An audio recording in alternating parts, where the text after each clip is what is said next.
بینەرانی هێژە کەژاڵ نووری شاعیر هۆنراوەیەکی بۆ شەهیدانی پاریز نووسیوە، هۆنراوەیەک کە لە لایەن بەڕێز کاک عەبدولعەزیز بێژەری بەتوانراوە خوێندراوەتەوە. با لەگەڵ یەکدا ئەو هۆنراوەیی کەژاڵ نووری بە دەنگی بەڕێز عەبدولعەزیز گوێ بگرین.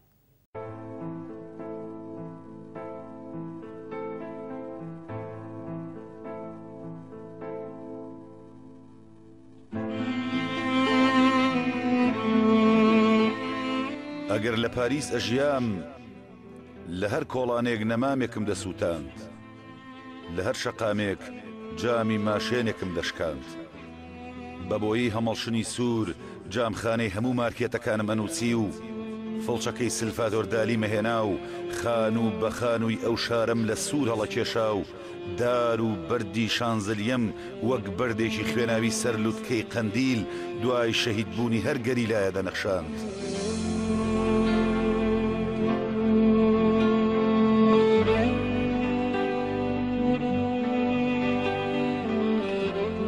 دەرگای هەر ماڵێکیدا ئاڵایەکی کوردستانم دەچەقاند.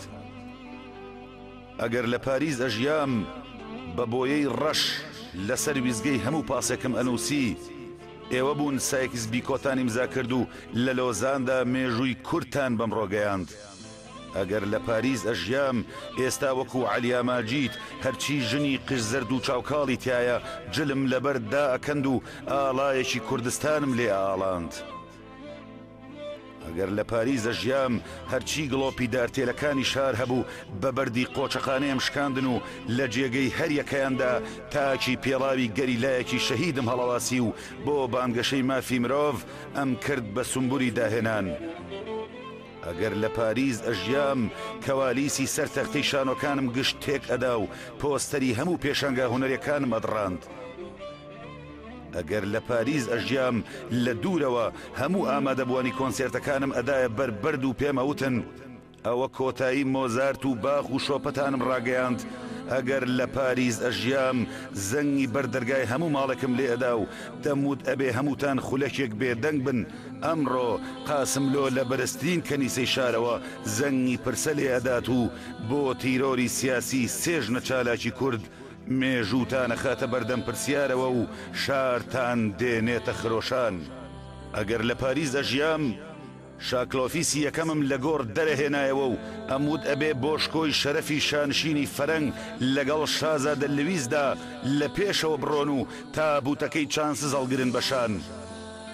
ئەگەر لە پاریز ئەژیام ئەلەبم لە شوێنی خۆی لا ئەبرد، ئەم گوێزایەوە بۆ ژوورەکەی ئاپۆ لە دوورگەی ئیمرالی و دەم کرد بە قەڵایەک بۆ باکووری کوردستان. ئیڤڵم بە یەک شەقە خست بەدەما و ئاگری نەورۆزی ئەم ساڵمە بردە سەر ئەلمۆن بلان. ئەگەر لە پاریز ئەژیام هەر ئەمڕۆ پرۆگرامی شاشەی تیڤیەکانم هاگە کرد و پامێکم بۆ کوردەکانی ئەو وڵاتە لەسەردائەنا وەرن هەمومان سبەی لەسەر گۆڕی شارلمان دەست بکەین بە خۆپشاندان.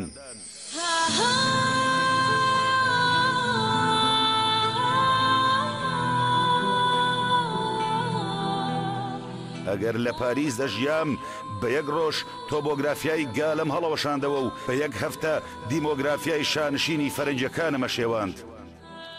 ئەگەر لە پاریز ئەژیام 40 ڕۆژ پرسەم ئەبردە ماڵی ئۆلاند و پێشم ئەوت ئەرێ بۆچی ئەم شاری تۆ کە چادرێکی ئارامی تێدا نەبوو بۆ ئۆچالان ئێستا پڕ لە فیشەک و تیرۆریست و سلۆگان بۆ تیرۆری نەتەوەیەکی بێشوناسی بێ ناو نیشان.